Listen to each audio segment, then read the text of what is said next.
Hello and welcome back to another video. Right, so in this video I'm going to do my second draft for my World Cup team. Now I've made a lot of changes from my first team, but if I'm being honest, I'm still not comfortable with my team. There's still a lot of players that I'm not sure I want. It's really frustrating, particularly with the strikers, because you can only have 3 and they're all such high value. So it's all about getting them at the right time with the right fixtures. So I'd say I've probably got about 3 players in my head that I nailed on so far. But yeah, let's get into it. Right then, so goalkeepers now. My first goalkeeper I'm going with is Pasveer. Pasveer? I think that's how you say his name. Of Holland. Now, I originally went for him because he was given the #1 shirt for the Dutch in this World Cup.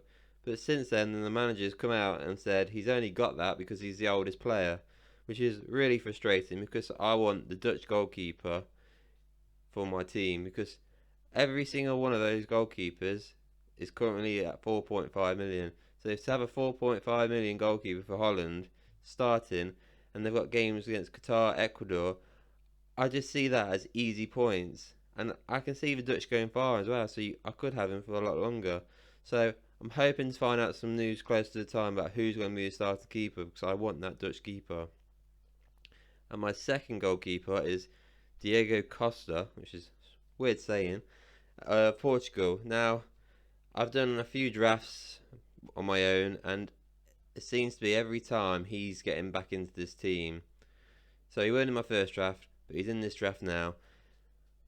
Portugal, they look good. I'm not going to lie. They must be one of the favourites really to win the whole thing. They've got a good core, a good back line of Portugal, and I just don't see them conceding much. Now, they have got a tough group, I do think, compared to others anyway. I think Ghana are probably the best African nation side, or one of the best, I'd say. Uruguay, I think they're a real strong team, and South Korea, I mean, that's really dependent on Son. But I think Portugal will top this group, and maybe they'll keep 2 clean sheets, I'd say, in this group. But even then, like I said, obviously Dutch, they're in Group A, so they're going to be playing first. Now, if I get the right goalkeeper for Holland and they're keeping 3 clean sheets, I'm not going to put Costa in. But obviously, if I get it wrong, Costa would have to be my main guy. And I'm pretty confident in the first game for sure that they'll keep a clean sheet, but we'll have to see. So on to the defenders now. My first defender I've gone for is Dumfries of Holland. Now this guy is an unbelievable player. He's 6 million. He reminds me, to be honest, of Trent at the start of the FPL season, where this is the guy to go for in defence. This is the one who's going to get you the whole of points. So let's hope he doesn't do what Trent did and flop. I don't think that's going to happen. I think he's got some great fixtures for the group. I think obviously the Dutch are the clear favourites to win that group. And this guy plays so attacking. He's practically alongside the strikers. It seems like an obvious pick. So yeah, that's why Dumfries is in my team. Alongside him, Kieran Trippier. I mean, this guy, he's had an unbelievable season, hasn't he? He's been quality for Newcastle, and I can't see him stopping. He always does well for England as well. I know people have been going on about recently. Obviously, the players for England haven't done well in their Premier League teams. They always do well for England. This guy's another player that always does well for England. I can't remember the last bad game he had for England. Now, it's only 5 million as well, so I think that's quite cheap. There is also this problem: will he start? Now, I'm 90% confident he's going to start against Iran. You got Reece James is not in the squad now. Well, he wasn't in the squad anyway, but he's injured. Trent's not favoured. Kyle Walker's come out and said he won't be playing against Iran. So this is all set up for Kieran Trippier to start this World Cup. So he's definitely going to be in there. And Iran, they play so... I think they're going to play anyway, so deep. They're not going to really attack. They're just going to play for that point. So I think clean sheet is guaranteed. Alongside him, Espininan. I think that's how you say his name. I didn't check if I was saying it right. But anyway, he's still in my team. Honestly, he's one of the 3 players that is nailed on. I'm definitely going to have him for my Matchday 1 team. It's all about that Qatar game. That's all it's about. I will take him out in the next one if Sosa Croatia, the 3.5 million defender, does start, because then I'll have 1 million in the bank taking the Ashpinina out after that. But yeah, I'm super confident they're going to get a clean sheet. You know what? I'm going to get it wrong now. Get it all wrong, and they're going to get battered. And then my final pick, well, I would say final pick, My next pick is Medal of Denmark. Now this guy, like Dumfries, was absolutely amazing. And the difference is he's only 4.5 million, so it just seems like a no-brainer. He scores so many goals from defence. It's unbelievable. And like I said, that Euros, he was having a stormer. Whether he'll be able to continue it until the World Cup, who knows. Denmark, they're not considered to be one of the favourites, but they've got a pretty good team. I think they can do well in this World Cup. We'll have to wait and see, though.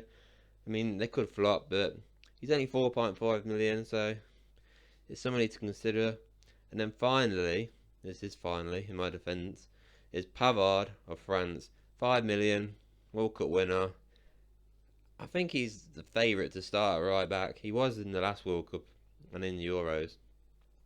But if he's fit, he starts. France have got a very good team. I mean, the first fixture is against Australia, which I can only see them battering them, to be honest. Right, so on to my midfield now. And the first player I've got is Paqueta of Brazil. And I think that's how you say his name. I'm probably wrong, but the West Ham guy anyway. Now, I did look at maybe going for Bruno Guimaraes of Newcastle because how well he's been playing. But Paqueta, he has started pretty much every game for Brazil. It seems to be him, Casemiro and Fred, that free midfield for Brazil. And obviously he's playing the attacking midfield role. So it just seems smart to have him in your team. An attacking midfield of Brazil. Like I say, he's only 7 mil. I mean, they've got Serbia. They're a tough team, so is Switzerland. But I think Brazil will overpower both of them. They will score goals. And obviously, with him playing in the attacking role, there's a good chance he's going to get some returns there. So I think he'd be an interesting buy to go for anyway. And then alongside him, I've got Eden Hazard, Belgium. Now I've took Kevin De Bruyne out just because I wanted more money to play with in that midfield and the rest of the team really.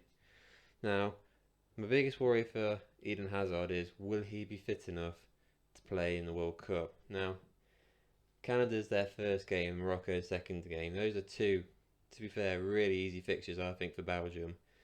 And if he does play in those games, I mean, to be fair, even if he does play, what we need is the Chelsea Eden Hazard to play in those games.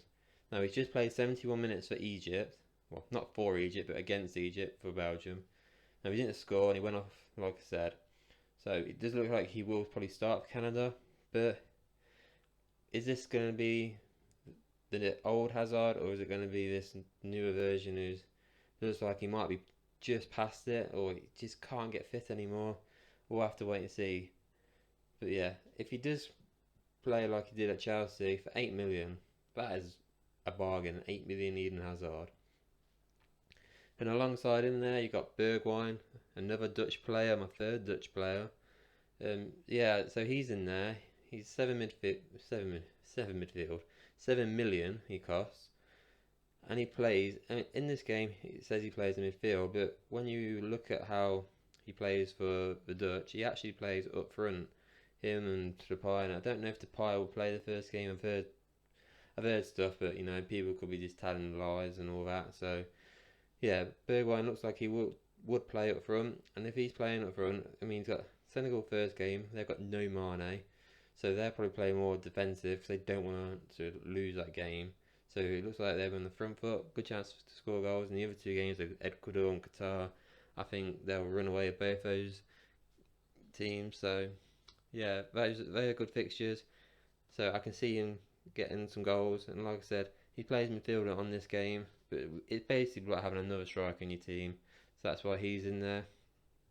Then I've got De Paul of Argentina. He's 5 million.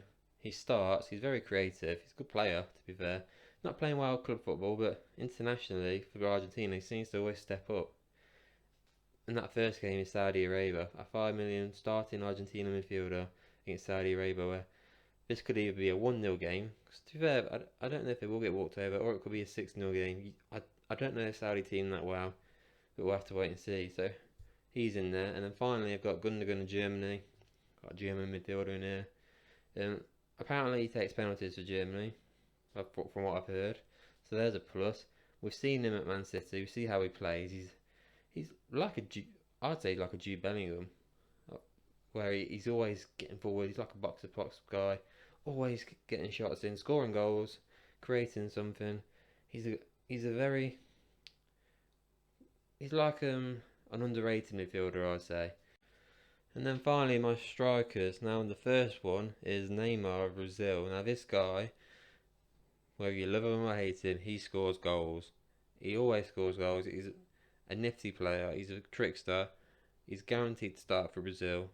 It just really, he's underrated. I think a lot of people go for Messi, Kane, and maybe Lewandowski or Mbappe.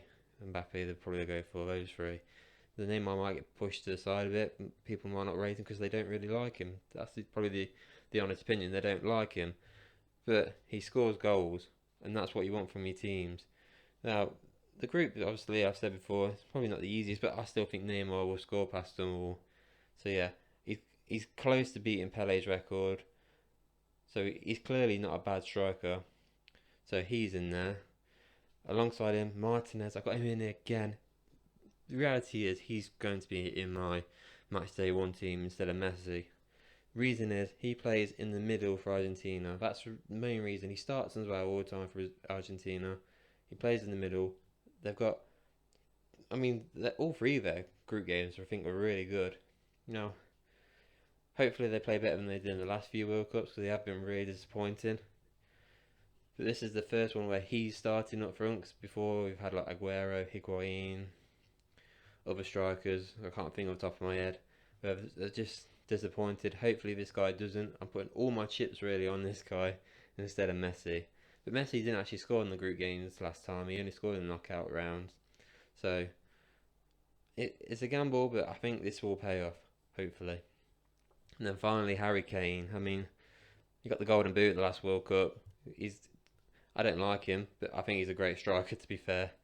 Iran first game, I think he can score a couple of goals there. Iran, they're not an easy team to score past, but I can see Harry Kane overpowering them. He's such a good player, and he's on penalties, and he's probably one of the best penalty takers in the world. So you can't argue that. And USA and Wales, I just think England will win all three, and I think Kane.